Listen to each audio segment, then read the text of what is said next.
오늘은 이 세계, 우리가 살고 있는 이 세계가 어떤 곳인가, 또 인생을 살아가고 있는 우리 자신, 어떤 존재일까.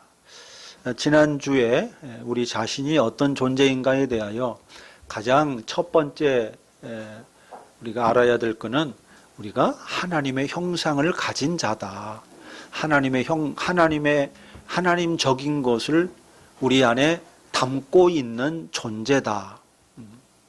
이것이 매우 인생을 살아가는데 또 나 자신의 정체성을 형성하는데 아주 중요하다. 엄마 아빠를 배우기 전에 이 사실을 먼저 배우는 것이 매우 중요하다. 이 말씀을 드렸는데요. 오늘은 조금 더 다른 관점에서 이 세상이 어떤 곳인가, 또 인간은 어떤 존재인가 하는 부분을 좀 더 생각해 보려고 합니다.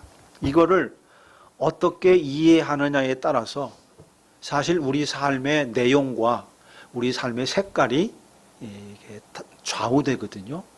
이 세상을 어떤 것으로 이해하느냐, 나를 어떤 존재라고 이해하느냐, 거기에 따라서 삶의 모든 것이 달라집니다. 굉장히 중요한 거죠. 근데 이제 우리는 보통 이렇게 이해합니다. 이 세상은 죄와 어둠이 깊은 곳이고 또 인간 또한 죄와 어둠이 깊은 존재다. 그렇게 생각합니다. 뭐 틀린 게 아니죠. 100번 옳습니다. 성경도 말합니다. 인간은 부패한 죄인이다. 의인은 없나니 하나도 없다. 이게 성경에서 말하는 인간에 대한 아주 냉철한 진단입니다. 의인은 없다. 모두가 다 죄인이다 하는 겁니다. 또 우리의 경험도 그걸 말해주고 있죠. 우리가 인생을 살면 살수록 뭘 뼈저리게 여러분 체험하고 깨닫습니까? 인간이라고 하는 것은 뼛속 깊이 죄인이다. 도대체 믿을 수 없는 존재가 사람이다. 이거를 우리가 수없이 살아가면서 경험하게 되지요. 파커 팔머라는 미국의 교육학자이면서 아주 좋은 책을 많이 쓰신 분인데, 그분의 그 노년에 관한 책이 썼는데 그 책에 이런 이야기가 나옵니다. 60이 넘은 친구들이 이 파커 팔머가 60세 되는 이제 생일날 축하하러 모였는데 친구들이 그런 이야기를 하는 겁니다. 야, 30이 넘은 사람은 아무도 믿지 마라. 나이 30이 넘은 사람은 아무도 믿지 마라. 이것이 우리 세대의 좌우명이다. 이런 이야기를 주고받았다고 합니다. 참 씁쓸한 좌우명이죠. 너 믿었다가는 사람 믿었다가 너 코 다친다. 우리 옛말에도 그런 말들이 있죠.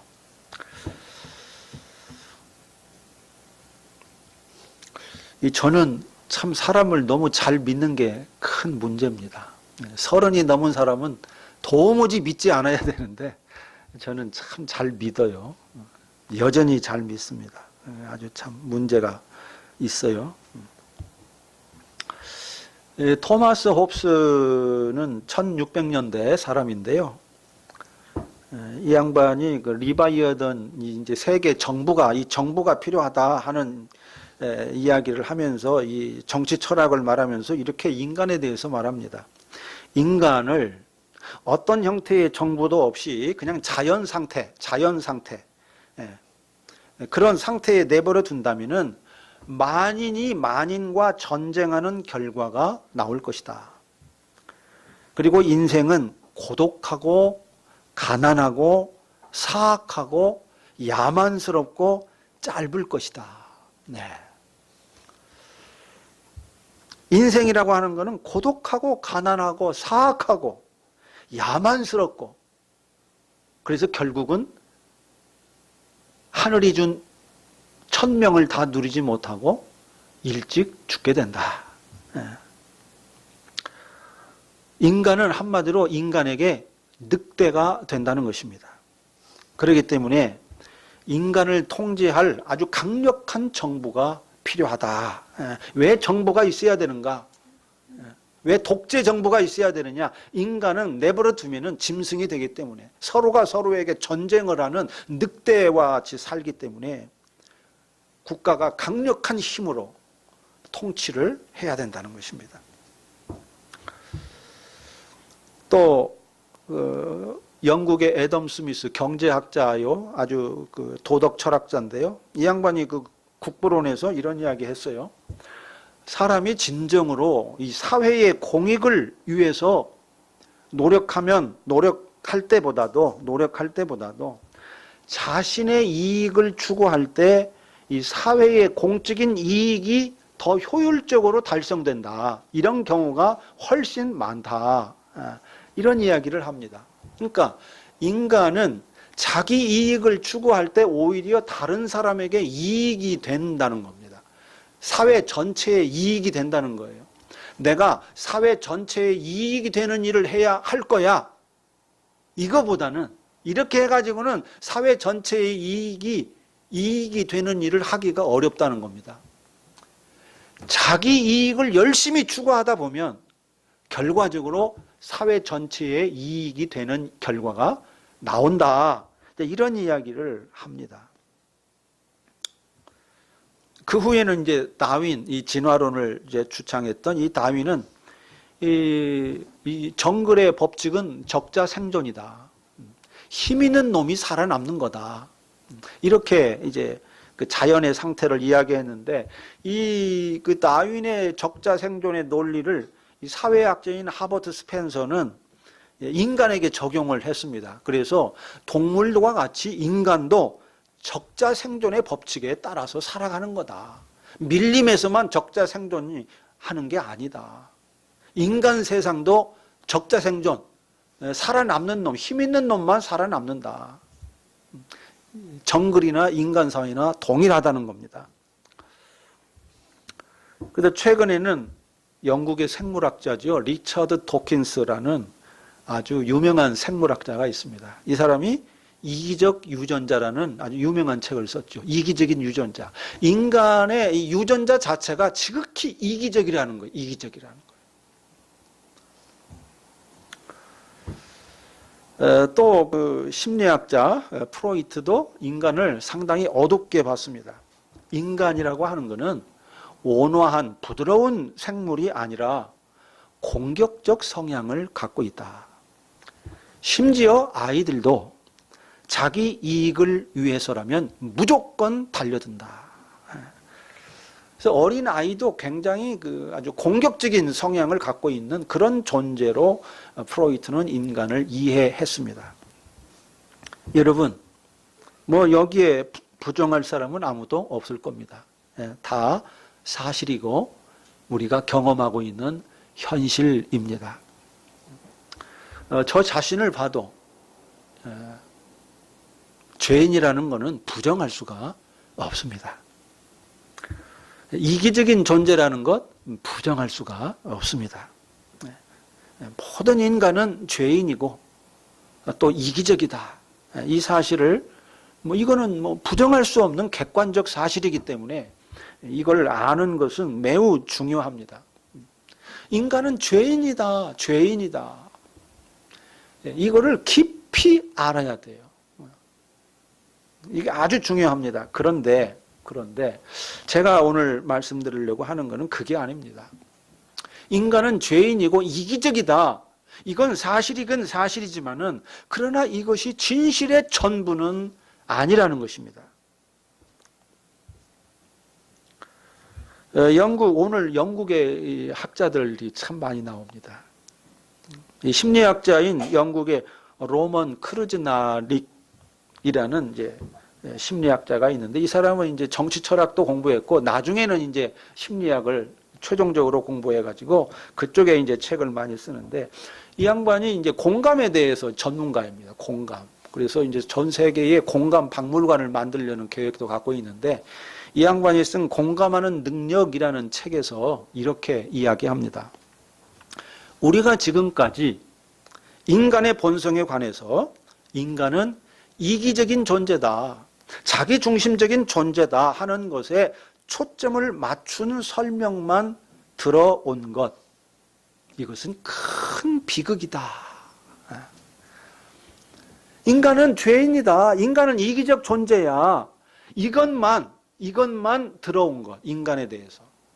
이것은 큰 비극이라는 겁니다. 그 양반도 물론 인간은 이기적인 존재라는 것을 인정합니다. 예. 크루즈 나릭도 인간은 이기적인 존재고 부족한 존재고 죄인이라는 거 부정하지 않아요. 부정할 수가 없죠. 부정하는 건 말이 안 되니까. 그걸 인정하지만 그러나 인간은 이기적인 존재 못지않게 공감하는 존재라고 말합니다. 공감하는 존재. 그 양반의 그 쌍둥이 자매의 이야기를 이야합니다. 이제 그 남자와 여자로 구성된 이란성 쌍둥이죠. 이란성 쌍둥이를 낳았는데 18개월 가량 되었는데요. 18개월 가량이 되자 이 남동생이 울면은 이 쌍둥이 누나가 자기 장난감 강아지를 동생에게 주면서 달래더라는 겁니다. 달래더라는 거예요. 근데 이제 24개월 정도가 되니까 이제 동생이 울면은 자기 강아지 장난감을 주지 않더라는 거예요. 달래긴 달래는데 근데 이제 이 장난감 강아지를 줘야 이 아이가 달래지질 않아. 근데 나중에 보니까 이 아이가 좋아하는 거는 장난감 강아지가 아니라 장난감 고양이를 좋아하는 거예요. 그걸 알고 24개월 때쯤 되니까 이 누나가 말이요. 동생을 달래면서 자기 장난감 강아지를 안 주더라는 겁니다. 이 아이가 뭘 좋아하는지를 이미 간파한 거죠.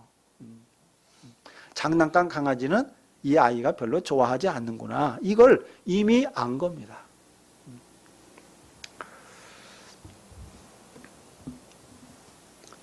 이 동생이 울 때 달래주는 거, 바로 이것이 뭐예요? 바로 이것이 공감이에요. 공감. 이게 바로 공감이라는 겁니다. 공감은 영어로 엠파시죠. 엠파시. 근데 이 엠파시, 이 말은 인이라는 거예요. 안으로 들어간다는 것입니다. 그래서 뭐뭐 속으로, 뭐뭐 안으로 들어가서 파시, 느낀다. 감정을 느낀다 하는 거예요. 저 사람 속으로 들어가서 그 사람의 감정을 내가 느끼는 거예요. 이게 공감입니다. 그러니까 나와 다른 취향을 갖고 있고 나와 다른 경험을 하고 있고 나와 다른 세계관을 갖고 있는 타자, 옆에 있는 사람, 그 속에 다른 사람 속으로 들어가서 그 사람의 처지가 되어보고 그의 감정과 그의 관점을 이해하고 그와 함께 하는 것입니다. 바로 이것이 공감이에요. 우리가 가장 많이 최근 우리 한국 사회 속에서 공감을 경험한 것은 세월호 사건입니다. 세월호 사건. 여러분, 세월호 사건이 나서 그 생중계가 되는 그때 전 국민이 텔레비전 앞에 앉아가지고 함께 안타까워하고 함께 울고 그랬지 않습니까? 제가 거의 한 달 동안을 글을 쓰지 못하고 그냥 그 세월호 사건에 온 국민의 마음이 집중해 있었습니다.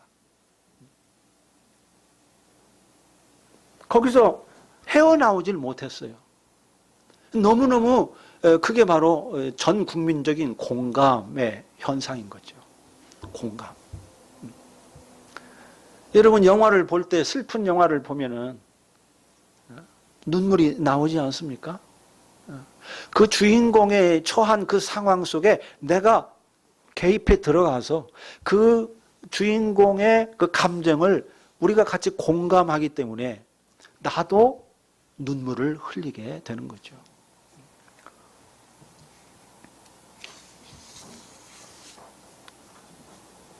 제가 지난주에 몇몇 성도님과 통화를 했습니다. 요즘 교회 상황이 어려운데 마음이 좀 어떠냐.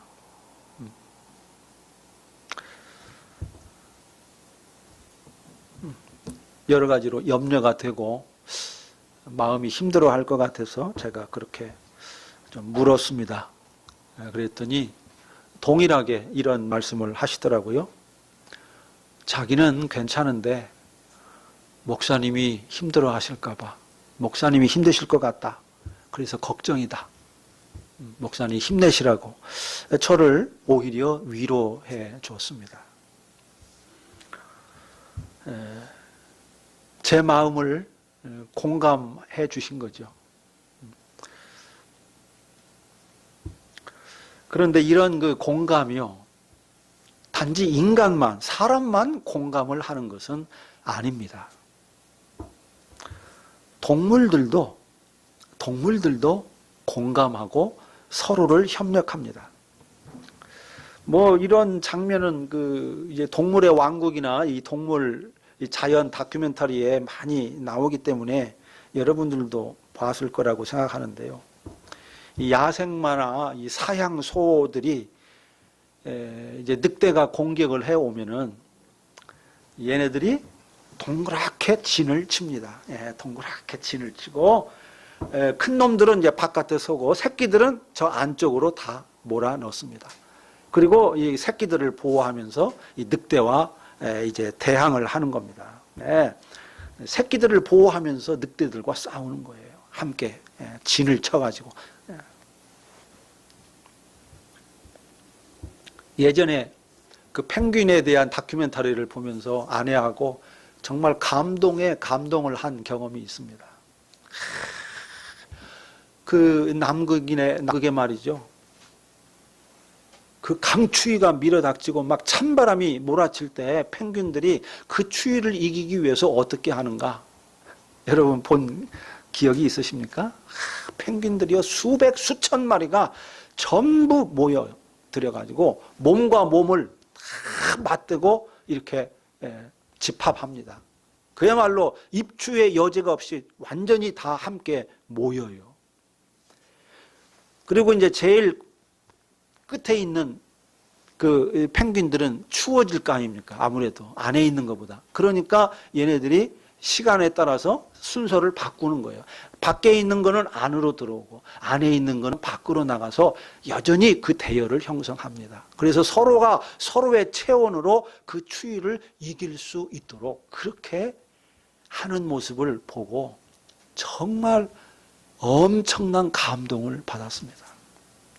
얼마나 그렇게 서로가 살기 위해서 서로를 살리는, 서로가 살기 위해서 서로를 살리는 역할을 그렇게 순번을 바꿔가면서 하고 있는 거죠. 새들도 그런다 그러잖아요. 철새들도. 기러기가 날아갈 때 제일 앞에 날아가는 기러기가 제일 힘드니까 순서를 바꿔가지고 앞에 있던 새가 뒤로 가고 뒤에 있던 새가 앞으로 가고 그러면서 몇천 킬로미터를 달린다는 거지 않습니까? 걔네들이 이렇게 그 V자를 이루어서 가는 것도 공기의 저항을 최대한 줄이려고 그래서 적게 힘에 들게 하기 위해서 그런 V자 형태로 이렇게 딱 대열을 맞춰가지고 날아간다는 거죠. 얼마나 놀라운지 모릅니다. 신비 그 자체예요. 자연의 세계를 보면요. 신비 그런 신비가 없어요.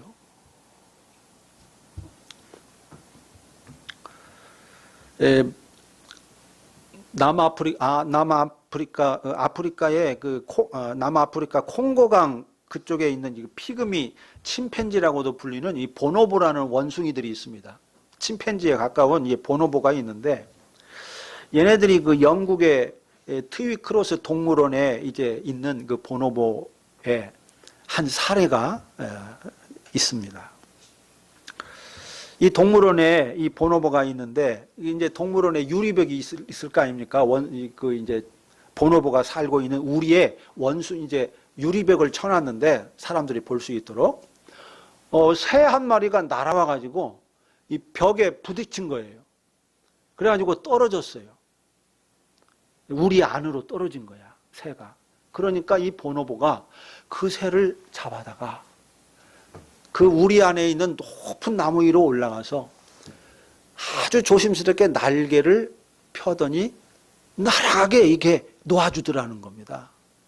근데 얘가 다쳐가지고 그 유리벽을 못 넘고 그냥 떨어지는 거예요.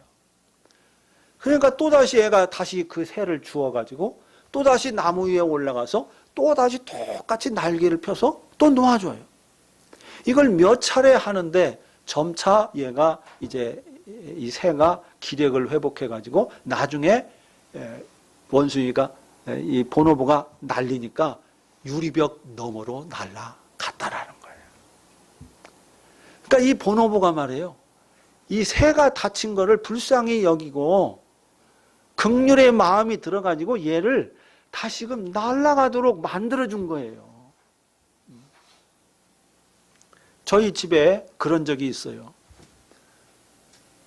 저희 집에 유리창이 많잖아요. 새가 쾅 부닥쳐요. 이렇게 가끔 이렇게 부닥칠 때가 있습니다. 새 한 마리가 뚝 떨어졌어요. 이게 제가 옆으로 가도 못 날아가. 날개가 충격을 받아가지고 이게 날갯짓을 못하니까 제가 옆에 가는데도 못 날아가더라고요. 그런데 몇 시간이 지났는지 몰라요. 한두 시간 지났을 거예요.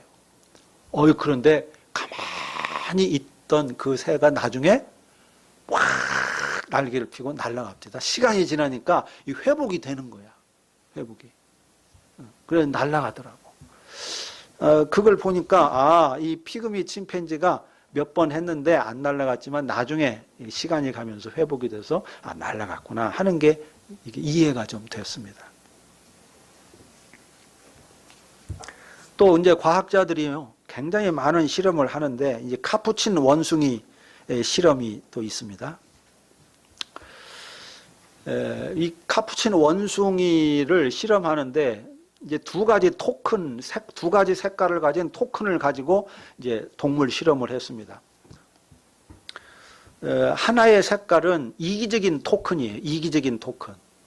또 하나의 색깔은 친사회적인 토큰입니다. 이렇게 이제 정한 거예요. 그래가지고 이기적인 토큰을 얘가 이제 토큰을 던지면 걔가 이제 토큰을 원숭이가 집어오는 거죠. 주워오면 그 토큰이 이기적인 토큰일 경우에는 어떻게 하느냐. 사과 한쪽을 그 원숭이에게 주는 겁니다. 근데 그 옆에 있는 또 다른 원숭이, 동료 원숭이가 있는데 그 동료 원숭이에게는 아무것도 안 주는 거예요. 이게 이기적인 토큰이야. 이기적인 토큰을 주워오면 주워온 그놈한테만 사과를 주고 옆에 있는 친구한테는 안 줘. 근데 친사회적인 토큰을 만약 집어왔어. 그때는 어떻게 이제 실험자가 주냐. 주워온 원숭이한테도 사과를 주지만은 옆에 있는 친구한테도 사과를 주는 겁니다. 자, 이 실험을 했습니다. 자, 여러분, 원숭이가 어떻게 했을 것 같습니까? 점차 시간이 가면서 주워오는 토큰이 친사회적 토큰을 가져오는 거예요. 친사회적 토큰을 가져오는 겁니다. 그래서 자기가 주워오면 자기도 먹고 친구도 먹는 그쪽을 얘가 좋아하고 그걸 선택해 오더라는 겁니다. 또 다른 정반대의 또 실험이 있습니다. 아주 비슷한 실험인데요. 이거는 이제 리서스 원숭이를 실험한 건데, 자, 이번에는 이 원숭이가 줄을 잡아 당기도록 합니다. 줄을 잡아 당기면 동료 원숭이에게 전기 충격을 가하는 겁니다. 그래서 고통을 느끼게 해요.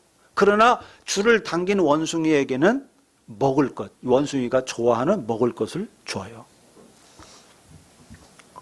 자, 이 실험을 이제 했어요. 근데 이제 한 원숭이가 줄을 잡아 당겼습니다. 그러니까 옆에 있는 다른 원숭이가 전기 충격을 받고 아주 고통하는 것을 보았습니다.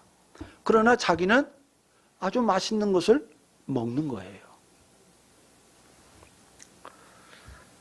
자, 그런데 이제 한 원숭이가 그렇게 자기가 줄을 당긴 것 때문에 옆에 있는 친구 원숭이가 전기 충격으로 고통을 하는 것을 보고 나서는 여러분 무려 12일 동안 줄을 당기지 않았다고 합니다.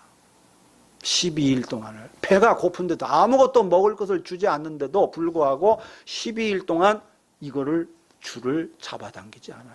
심지어 어떤 원숭이는 제가 지금 정확하게 며칠을 굶었는지 지금 기억은 안 나는데 굶어 죽을 때까지 안 잡더라는 거예요. 줄을 잡아당기지 않아. 그래가지고 죽었다는 겁니다. 한 원숭이가 죽었다는 거야. 친구 원숭이에게 전기 충격을 가하고 싶지 않기 때문에 이걸 안 잡아당기는 거예요. 잡아당기면 먹을 것을 주는데도 불구하고 굶어 죽을 때까지 안 잡아다니는 그 원숭이가 있었다는 거예요. 아, 참 인간보다 훌륭한 거 아닙니까? 우리 옛말에 이런 말 있지 않습니까? 3일 굶으면 담 넘어가지 않을 놈 없다. 남의 집 넘어가지 않을 놈 없다. 그런 말이 있었어요. 그런데 야, 먹을 것을 주는데 안 잡아당기는 거예요.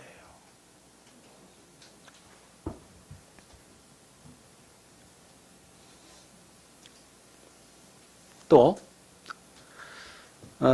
코트디부아르 공화국의 국립공원에서 연구한 또 한 침팬지 연구 사례가 있습니다. 침팬지들을 열심히 관찰을 하는데 이 침팬지들은 이 같은 집단의 친구가 말이죠. 표범에게 공격을 받아가지고 몸이 다쳤어요. 그래서 막 피가 납니다. 그러니까 침팬지들이 모여들어가지고 그를 보살펴주고 막 피가 나는 곳을 핥아주고, 또 흙을 털어주고, 또 상처 가까이에 이 파리떼들이 막 날라오지 않습니까? 파리떼들이 수없이 밀린 정글에는 날라오니까 이 파리떼들이 날라오니까 파리떼들을 쫓아주는 거예요. 털을 골라주고 아주 이렇게 다친 원숭이를 돌봐주는 거예요. 관심을 갖고.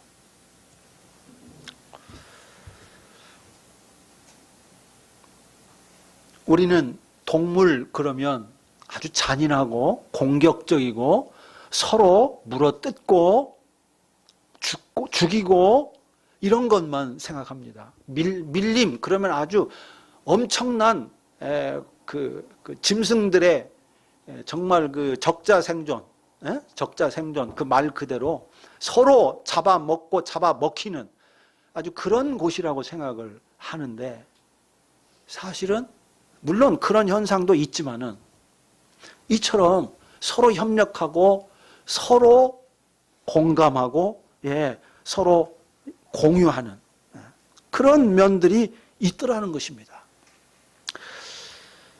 동물들은 서로를 짓밟거나 자기 것만 챙겨서 살아남는 것이 아니라 협동하고 공유하면서 살아남는다. 이게 동물들의 세계, 곤충들의 세계, 개미들의 세계를 연구한 결론이 바로 그런 겁니다. 개미들이 왜 집단으로 여러분 서식합니까? 걔네들이 공존하는 것만이 사는 길이기 때문에 개미들이 그렇게 집단을 이루어서 사는 거죠. 저는 이런 것들을 가만히 보면서 아하, 그렇구나, 맞다. 바로 이것이 하나님이 창조한 세상의 근본 성격이로구나.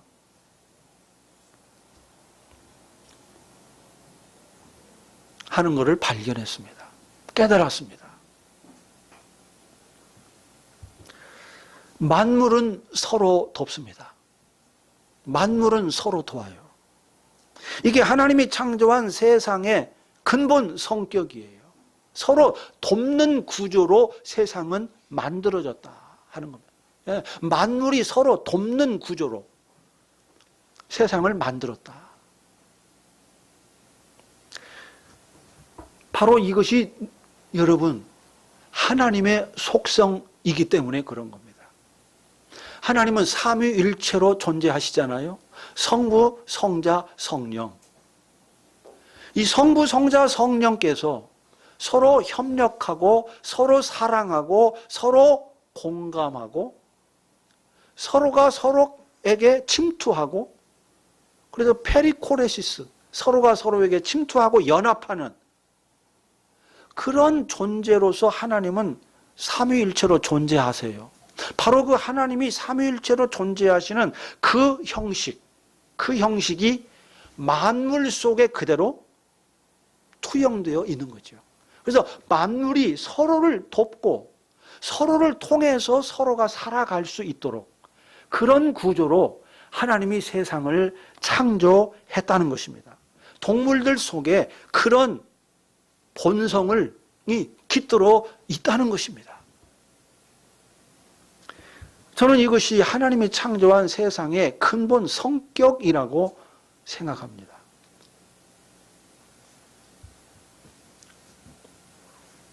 또 이것이 바로 하나님의 형상을 닮은 인간의 근본 성격이라고 생각합니다. 인간은 어떤 존재냐? 인간은 죄인이죠. 이기적입니다. 자기를 먼저 생각하죠. 그러나 여러분, 그것보다 더 근본적인 속성이 있는데 그거는 바로 서로 사랑하고 서로 공감하는 그런 사회적 속성, 친사회적 속성. 이것이 인간에게는 훨씬 더 이 죄성보다 더 근본적인 성격이라는 것입니다.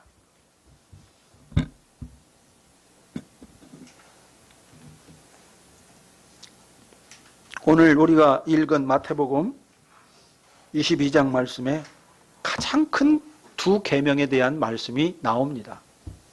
첫 번째 계명은 내 마음을 다하고 목숨을 다하고 뜻을 다하여 주 너의 하나님을 사랑하라. 이것이 첫 번째 계명이고 두 번째는 내 이웃을 내 자신과 같이 사랑하라. 내 이웃을 내 자신과 같이 사랑하라. 이것이 두 번째 계명이다. 이것이 가장 위대한 율법과 온 율법과 선지자의 강령이라고 말하고 있습니다. 하나님을 사랑하는 건 놔두고 두 번째 강령, 내 이웃을 너 자신과 같이 사랑하라. 바로 이 명령 속에 인간의 본성, 인간의 근본 성격이 들어있는 거죠. 너 자신과 같이 사랑하라. 이 말은 옆에 있는 이웃을 너 자신과 같이 생각해라 하는 겁니다. 너 자신과 같이 생각해라. 다시 말하면 내 이웃 속에 들어가서 네가 그 사람이라고 생각해라. 그리고 그 사람을 이해해라. 그 사람의 행동, 그 사람의 관점, 그 사람의 감정 이런 것들을 네가 이해해 보라는 거예요.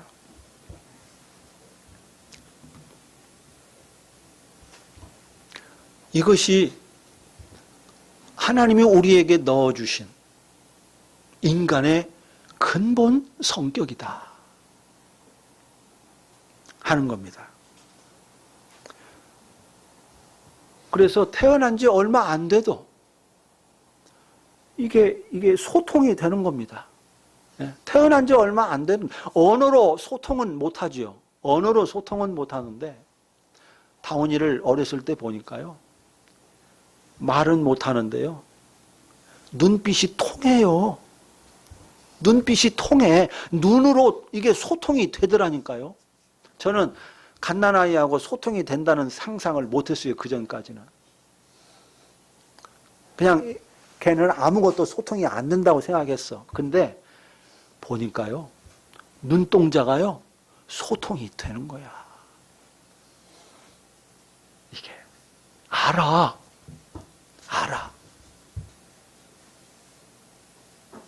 놀랍더라고요. 인간은 서로가 서로를 알 수 있는, 상대방의 마음을 읽을 수 있는, 그래서 상대방을 이해할 수 있는, 같이 느낄 수 있는, 공감할 수 있는 그런 게 주어져 있는 거예요.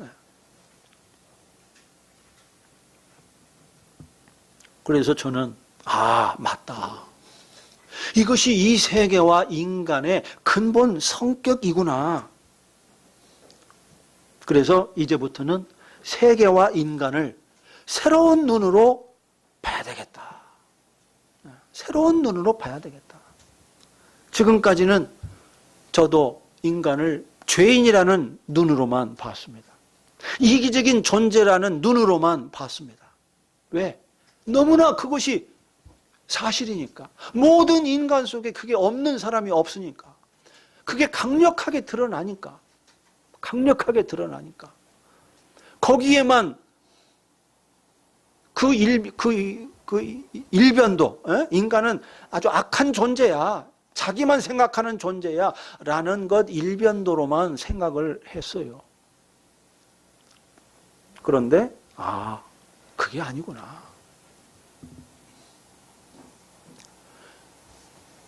우리가 아담의 죄로 인해서 이 죄성이 너무나도 강력하게 우리를 지배하고 있기 때문에 그렇게 하고는 있지만은, 그러나 우리의 속에는 근본적으로 공감하는 능력, 사랑하는 존재로 우리 안에 성격 지어져 있는 거구나. 그래서 아주 옆에 있는 사람이 힘들어하고 고통 가운데 있을 때는 자기도 모르게 도와주고자 하는 마음이 생기는 거예요. 긍휼의 마음이 생기는 겁니다. 슬픔을 느끼는 자의 얼굴에서 여러분 눈물을 흘리면 어떻습니까? 옆에 있는 사람이 눈물을 흘리면 나도 따라서 눈물이 나와요.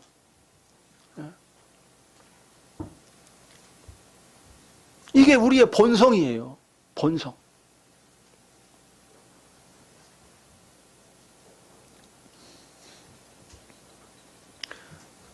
한 사람이 영화에서 말이에요. 한 사람이 막 잔인하게 폭력으로 여러분 막 그 피가 나고 막 그 매를 맞고 막 공격을 당하면 어떻습니까? 우리 마음이 막 영화 볼 때 막 콩당콩당하고 막 긴장이 되지 않습니까? 긴장이. 이런 게 다 우리 안에 있는 근본적인 공감의 어떤 부분들인 거죠. 그래서 이런 세계가 이런 곳으로 만들어졌구나. 인간이 이런 존재로구나 하는 이 근본 성격을 새롭게 깊이 우리가 이해하고 그 부분을 살려내기 위해서 우리가 이제 노력해야 되겠다. 노력해야 되겠다. 우리 안에 그게 있거든요. 공감하는 능력이 하나님이 우리에게 주셨어요. 그래서 이 공감 능력을 우리 가족들에게, 우리 이웃들에게 공감하는 능력을 우리가 개발하고 그걸 사용하도록 해야지, 우리 안에 있는 이 이기심이 작동하는 게 대부분인데, 이기심은 우리가 줄이고 공감 능력을 우리가 개발해서 하면 우리가 서로가 더불어 사는 힘이 생기는 거죠. 너도 살고 나도 사는 그런 놀라운 변화가 일어날 것이다 하는 겁니다. 그래서 저는 이렇게 정리를 했습니다. 나는 나로 인해 존재하지 않는다. 자, 한번 같이 따라서 해봅시다. 나는 나로 인해 존재하지 않는다. 나는 너로 인해 존재한다. 그 다음에 또 하나, 나는 나를 위해 존재하지 않는다. 나는 너를 위해 존재한다.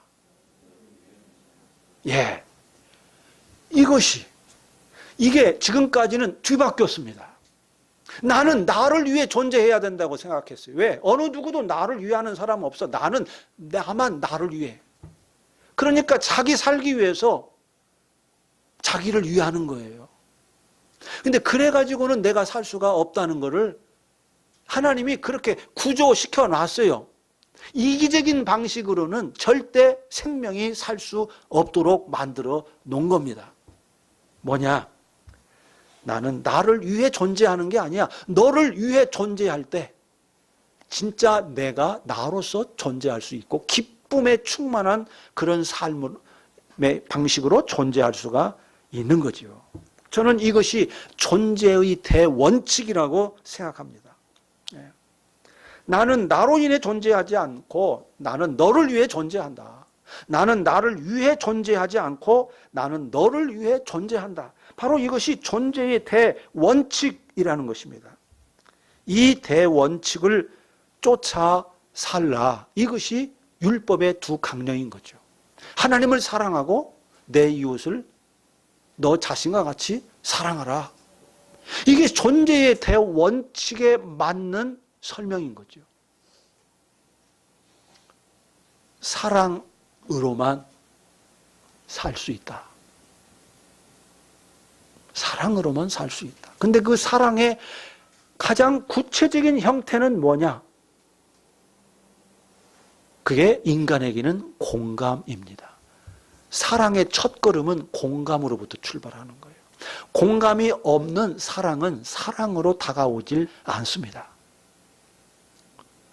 핸드백을 사주고 아파트를 사줘도 여러분 공감을 하지 않으면 사랑으로 다가오질 않아요.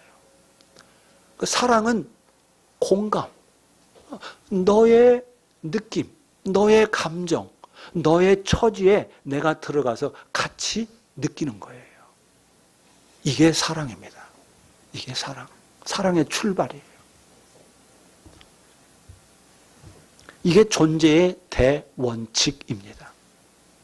여러분, 이것이 존재의 대원칙이라는 것에 대하여 여러분 긍정이 되십니까? 아멘이 되시나요? 안 하시는 분이 계셔.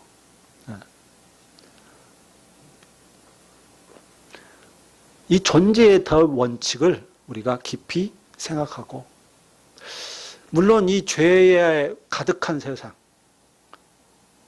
정말 그 공감이라는 것은 없고 오직 실적으로만 모든 걸 평가하는 이 삭막한 이 세상에서 이 공감하며 산다는 게 결코 쉬운 일은 아닙니다. 모두가 자기 이익만 챙기려고 하고 이기적이고 자기중심적인 이런 세상 속에서 이 공감의 능력으로 산다? 굉장히 어려운 게 사실이에요. 그러나 여러분, 사람은 공감하는 사람에게 다가가게 되어 있습니다. 공감하는 사람을 좋아하고 그 사람과 함께 나누고 그렇게 되어 있어요. 이게 지남철과 같아요. 공감하면 그 사람에게 끌려.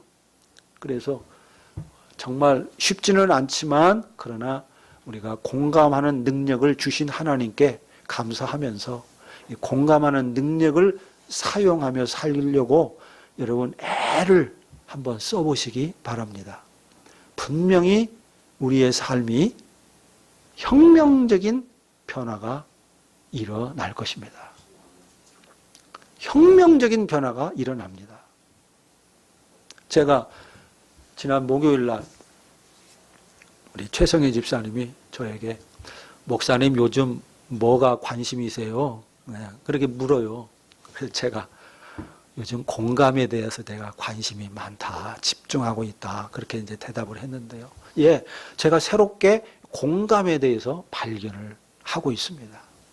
그래서 제 삶의 스타일을 공감 중심의 삶으로 패러다임을 바꾸려고 굉장히 지금 애를 쓰고 있습니다. 우리 말씀생교 여러분들도 생활을 공감 중심적인 라이프 스타일로 바꾸어 가려고 한번 애를 써보시기 바랍니다.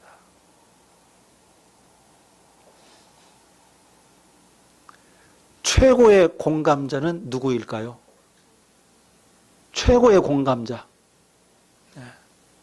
두말할 것이 없습니다. 하나님이십니다. 하나님은 공감 못하는 자가 없습니다. 공감 못하는 생물이 없습니다. 하나님은 모든 호랑이하고도 공감하시고 낙타하고도 공감하시고 개미하고도 공감하시고 사람하고는 뭐 두말할 것이 없습니다. 우리의 모든 처지를 하나님은 공감하실 수 있습니다. 능히 공감하십니다. 하나님은 공감하시는 분이세요. 그러니 하나님을 닮은 우리도 공감할 수 있는 그런 공감자로서 여러분 앞으로 살아보시기를 바랍니다. 공감자로 살아서 어떤 변화가 있는가?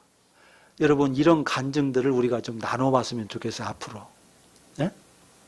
공감자로 살아봤더니 이런 변화가 있더라.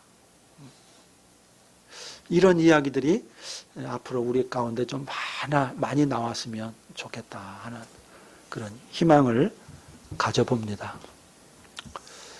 기도합시다. 오늘 우리가 말씀을 들었는데 여러분 이 말씀 생각하면서 공감자로 살겠다는 다짐을 주님께 하시고 힘을 달라고 기도하시기 바랍니다. 기도합시다.